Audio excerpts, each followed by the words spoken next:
Ding-dong, a sharp sound jolted me awake. My brain was still foggy, but my hand instinctively patted the little one beside me. Still sound asleep. I fumbled for my phone under the pillow. 3:28 p.m. 3 missed calls. All from the UPS driver at the subdivision gate. Ever since my son was born, my phone's been permanently on vibrate. Must slept through it, probably stayed up too late during the June 18th shopping festival. Ding-dong, the doorbell kept ringing. I opened the smart doorbell app and confirmed it was the UPS guy. Hit the voice button. Just leave it by the door. Thanks. The guy looked annoyed. There's more at the station. Gotta make another trip. He started unloading boxes. Once he left, I hauled everything inside. Can't help it, home alone with a kid. I have to stay cautious. DoorDash and deliveries always wait outside till they're gone. 2 more trips later. All my packages were finally here. I left a pack of wet wipes and an ice-cold Coke on the milk box by the door. When he came back, I hit the voice button again. Sorry about the hassle. I have a kid at home. Ordered a bit much. Meant to pick it up later. Didn't realize there'd be this many. He just waved, wiped his face, chugged half the Coke, and left, staring at the 28 boxes now cluttering the living room. I couldn't help but smirk. All those late-night research sessions paid off. Coupons, discounts, and cashback saved me nearly $3,000. While the kiddo was still asleep, I got to work unpacking, muttering about this little money-devouring monster. 2 boxes of Stage 2 baby formula. 4 boxes of Stage 3. 10 boxes, 20 packs, of pull-up diapers in different sizes. 3 big boxes of pre-mixed baby porridge, noodles, snacks, and purees. A small box of supplements, vitamin C, calcium, AD drops, liver powder, etc. Huge boxes of extra soft tissues, cotton pads, and wet wipes. And this was just a 6-month supply. Every penny we earn goes straight to this tiny human. After restocking our daily stash, the rest got piled into the guest room. The other 5 boxes were all instant meals, ramen, spicy rice vermicelli, bread, canned goods, and Mountain House freeze-dried meals. No grandparents around to help, so I've embraced the whatever's easiest lifestyle. Result: I've gotten lazy. Barely cook anymore after organizing everything. I made instant ramen with 2 eggs. Because why not? The little angel woke up right as I finished eating. Then my mom called. Emily, have you seen the news? There's another outbreak in M country, some biolab leak. People are evacuating. First COVID, now this. When will they ever quit? I sighed. Mom, just in case, stock up on groceries and meds, fever reducers, antibiotics. Don't get caught off guard like last time.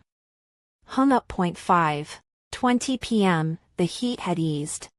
So I took the kiddo downstairs to the playground, watching the kids run around laughing. The stress melted away. That night, I brought up the biolab leak to Ethan. He reassured me. Medicine's advanced now, and no country's gonna let this spiral. But still, better safe than sorry. I'm not paying $800 for 2 packs of instant noodles again. Next morning, 9 a.m., playing with the kiddo when the UPS guy called again. Lady, how much did you even order? You home? I'm coming over. I apologized. They'll just pick it up later. He softened. Nah. You've got a kid. I'll bring it. Decided to stock up even more, just in case. Scheduled delivery for noon. Then hit the farmer's market. 5 bags of rice, 20 pounds each. 5 bags of flour. 3 jugs of oil. Assorted grains. Dried goods, eggs, spices, cured sausages, seaweed, tofu skins, mushrooms, just rehydrate and eat. Fruit, apples, pears, oranges, dragon fruit, kiwis, blueberries, 1 box each. Meat, lamb, beef, pork, 50 pounds each. Stuck to a 3-month supply, figured that'd cover another lockdown. Since bulk orders were delivered free, I grabbed some beef jerky, chips, and soda and headed home. By noon, everything had arrived, except the UPS guy. I was about to call when Ethan rang. Voice shaky. "Babe, check WeChat. I sent you a video." Opened it, gone. Censored. What happened? He just said, "Stay inside. I'm coming home." Checked Weibo instead. What the hell? A video showed a pale, wild-haired girl lunging at a guy on a bike, trying to bite his neck. He escaped, but she attacked an old man at a restaurant. People froze until she looked up, face smeared with blood, and they bolted. I dropped my phone. Infected. Searched, found another clip. People running, getting tackled, bitten, torn apart. Then my son babbled "mama," and snapped me out of it. Checked the location, JFK Airport.no. No. Video called both sets of parents. Their faces were calm, cooing at their grandson. I tried to explain, nothing came out. Mom noticed. "What's wrong? How do you explain this?" Finally, I choked it out. They stared, disbelieving. "I'm serious. Stock up now, every minute counts." They humored me, promising to prepare. Then, the UPS guy arrived, left everything outside, hesitated, then warned him. "Saw a video, infected in Modu. It might be real. Get supplies and go home." He paused, then sped off. The new delivery was toilet paper, paper towels, wet wipes, and a box of MREs, compressed biscuits, canned food, water, dried veggies. Ethan came home loaded with bags, hugging me as I cried. Our son yelled, "Dada." Then, another doorbell.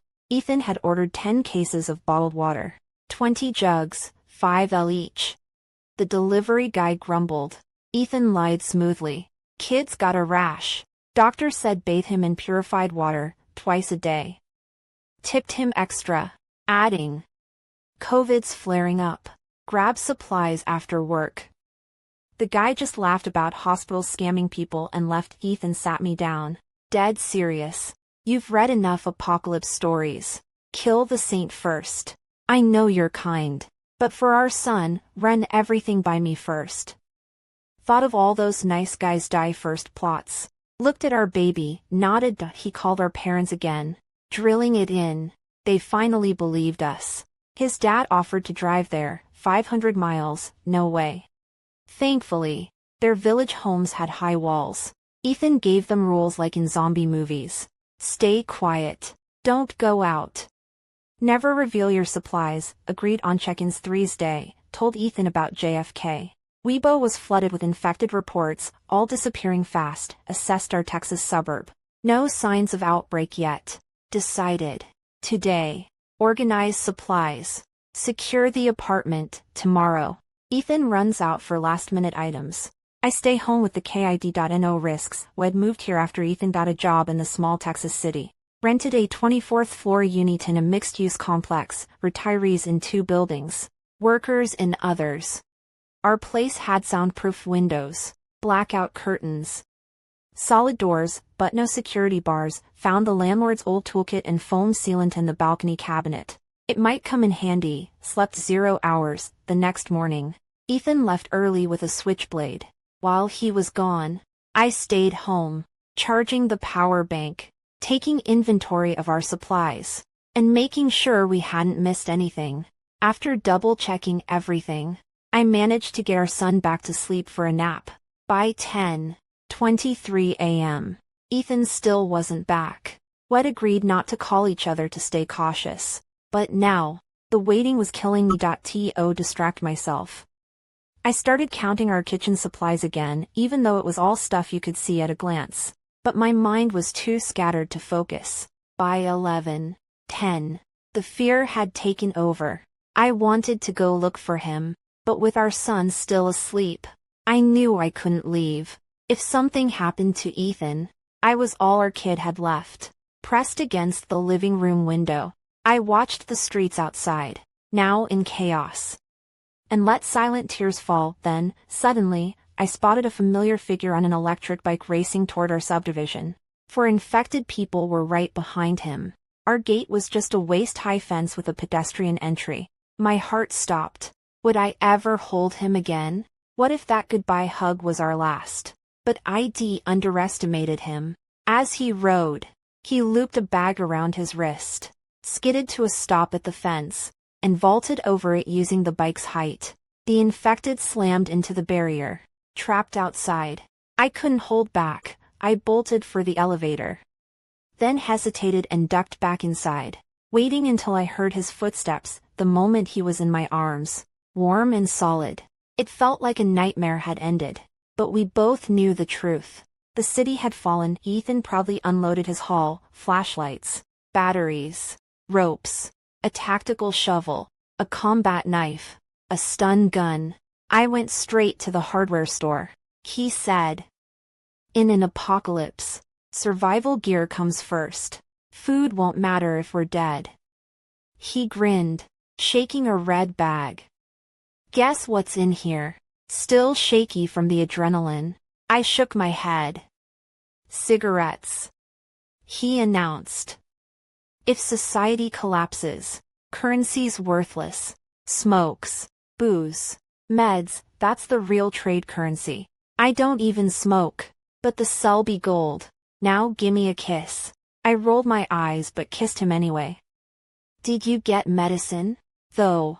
"Of course." He opened another bag, revealing a jumble of boxes: antibiotics, fever reducers, painkillers, bandages, alcohol, disinfectant. "How'd you get all this?" I asked.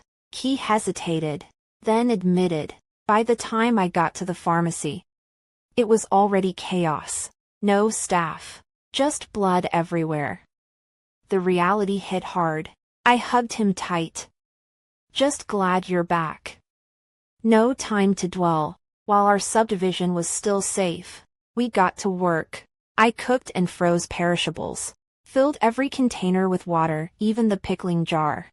While Ethan fortified the apartment, he sealed every window gap with foam, leaving only one in the bedroom as an escape route.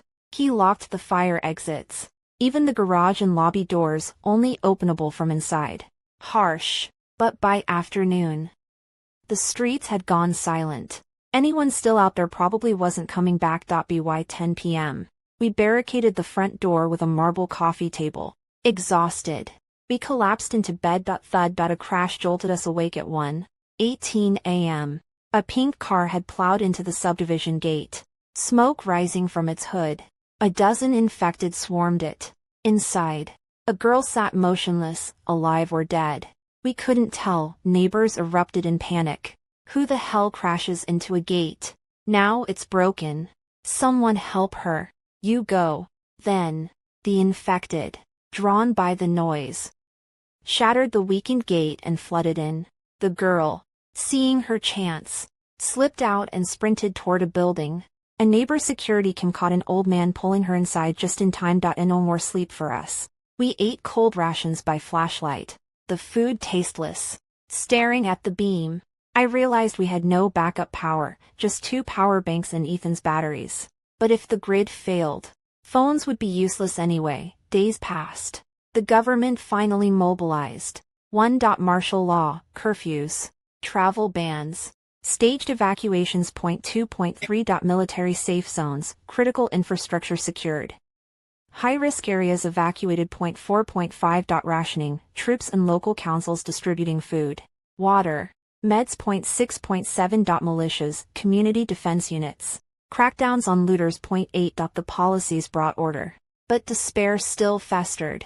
Online, grieving survivors raged, some even threatening mutual destruction. Ethan insisted we stay off the radar, no supply signups, no exposure of our stash. "Trust the system, not people," he said. Being introverts helped. We'd kept to ourselves since moving here, but with all my online shopping deliveries, who knew how many had noticed our stockpile? At 2 a.m., the doorbell screeched. On the monitor, Our missing security guard, hunched and twitching. His eyes bloodshot. Dark drool on his chin. Behind him, a half-eaten stray cat left a smeared trail on the grass. Ethan ripped out the monitor's wires. Some nightmares didn't need a repeat point 13 days in. We lived like ghosts, even our son played silently on the bed. Outside, the military inched forward, clearing infected block by block. No one knew how the outbreak started. Only that bites turned people fast. For now, survival meant staying quiet, staying hidden and waiting, thanks to the government's quick response. Most areas still have internet, power, water, and gas. But there's been an official notice: even though the infected virus doesn't contaminate water, we still have to boil it for at least 5 minutes to kill other bacteria and viruses before drinking. Online, desperate pleas for medicine and food are everywhere. Supplies are distributed every 5 days. But they can't reach every household, just dropped off on rooftops or at building entrances. A lot of people are too scared to leave their homes and haven't picked up anything. So they're stuck drinking water to stave off hunger once their food runs out, with nothing else to do. We've been glued to our screens, learning how to deal with the infected. And yeah, there's been a flood of attention-seeking influencers, mostly fitness trainers and athletes. The kind of people with strong physiques. But most of them were all talk, spouting theories until they became infected themselves. The government shut down a bunch of accounts and released its first official survival guide, which racked up millions of likes. It covered everything: fighting techniques, the infected's weak spots, first aid, teaching people how to protect themselves. The comments went from disbelief to people confirming that, yes, destroying the central nervous system works. Those stories gave survivors a boost of confidence, and more people reported successfully taking down infected or venturing out for supplies. We've been studying up, too, not because we plan to go outside, but just in case. Our stockpile can last us 3 months if we ration carefully. But for the past 2 nights, someone's been trying to break through the fire door on our floor. There's no telling when the first real confrontation will happen. Late at night, while I'm on watch in the living room, the dull thud of an axe hitting the door echoes down the hallway. Each strike feels like it's pounding against my ribs. I wake Ethan, gripping my entrenching shovel, my palms slick with sweat. Ethan, are they gonna get in? My eyes stay locked on the door, praying the fire door holds out a little longer. Ethan took a deep breath, forcing his voice to stay steady. Don't worry, I've got this. The chopping doesn't stop, the noise magnified by the dead silence of the night. It wakes up others in the subdivision. What the hell are you doing? It's the middle of the night. Keep it down. You'll draw the infected. Holy shit. Check building 9, someone's breaking in. Finally. People notice what's happening here, but the noise also catches the attention of the infected. They swarm toward our building, tearing at the already weak entrance. The shouts from neighbors are a mix of panic and anger. But the people outside our door don't stop. The axe strikes come faster, more desperately. Muffled curses and heavy breathing tell me these men are past reason. In this apocalypse, hunger and fear have erased morality. Even with the government stepping in, there's no way to enforce order like before. These guys are starving, driven mad by the thought of our supplies, but they're just sane enough to avoid the infected outside. Why risk the distribution points when they can just rob us? With a final crack, the fire door gives way. Through the security camera, I see 3 gaunt faces twisted with greed. They're regulars from the 14th floor mahjong parlor, the kind of guys who'd show up at dawn and leave at midnight, pissing off the whole building. Someone once reported them, only to get threatened into moving out. Guess they were too busy gambling to escape when everything went to hell. Listen up in there, a raspy voice snarls. Hand over the food and water, and we'll let you live. We don't answer. Our weapons are ready, hearts hammering. We both know opening that door means losing control over our fate. Stop playing dead. We know you've got supplies. Another voice shrieks before slamming an axe into the door. I am 30 years old, and I've never faced real evil until now. My arms shake, tears welling up as my breath turns ragged. Ethan feels it. He pulls me into a quick hug. Lock the door. Use the escape rope and get outside. The tears spill over, but I bite my lip and nod. Rushing to the bedroom. Our child's small figure twists my heart. I have to buy us a chance. The axe strikes grow more violent. Now there's a power drill. I work faster, looping the rope around the window frame and bedpost. Slipping a pacifier into our sleeping baby's mouth before securing them to my chest with a makeshift harness. I test the knots, no room for mistakes, then, bang. The front door splinters open. 3 men burst in, eyes wild. Finally, the leader snarls, spotting Ethan. Hoarding all this food. You got a death wish. He swings the axe. Ethan dodges, countering with a baton to the wrist. The man howls, dropping the axe as the other 2 rush in. One takes a knee to the gut, collapsing, but the third grabs Ethan from behind, slamming him forward. Little bastard can fight, the leader spits, clutching his wrist. Take him down. The sounds of fighting rage outside. Fury and helplessness claw at me, but I can't help. ID just get in the way. Tightening the harness, I climb out the window. Moonlight glows over the ground below, but all I see is the drop. Hands pressed to the wall. I inch along the rain pipe to a small AC unit ledge. It's not much, but it's temporary safety. I pull out my phone. Dial the emergency hotline. Busy. Of course. Too many people in danger. Next. I message the HOA president. It turns out the subdivision group chat is already buzzing. A militia's on the way. The president replies quickly. Can't call. Help's coming. Status. My shaking fingers explain Ethan's situation. Stay put, he says. They're close. The baby stirs but stays quiet. Thanks to the pacifier. On this tiny ledge, I can't adjust them, so I just sway gently, praying. The wind and distant fighting are the only sounds. The abyss below mocks me. Time stretches, then, a scream. Wet. Tearing noises. Infected.my stomach dropped. Is Ethan. Help. God.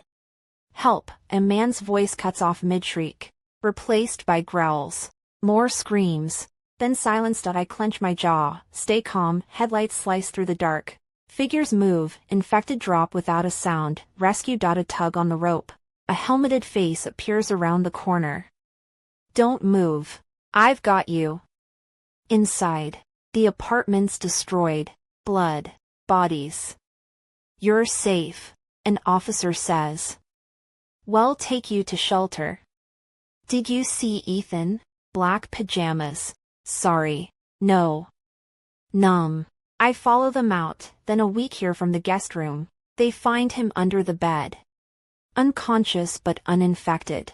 He'll need to quarantine before transport. We leave most supplies behind. Only keeping the baby's things. Better to trade the rest for safer lodging. No point in making ourselves targets again, outside. Armored trucks wait. Some neighbors come, others stay. The infected are cleared. At least, the shelter's a repurposed hospital. Harsh, but safe. Our donated supplies get us a private room. Ethan recovers. We hold each other. We made it, he murmured, exhausted but alive. Later. The UN confirms the global outbreak was engineered by country. They refuse to share data, leaving weaker nations to collapse. 6 months in, our scientists develop a vaccine. It doesn't cure the infected, but it slows the virus spread. Those already turned are beyond saving. Only elimination works. Ethan joins the rescue teams. I help rebuild. The kids play, the elders chat. Life flickers back. The road ahead is long, but we'll walk it together. There's hope yet.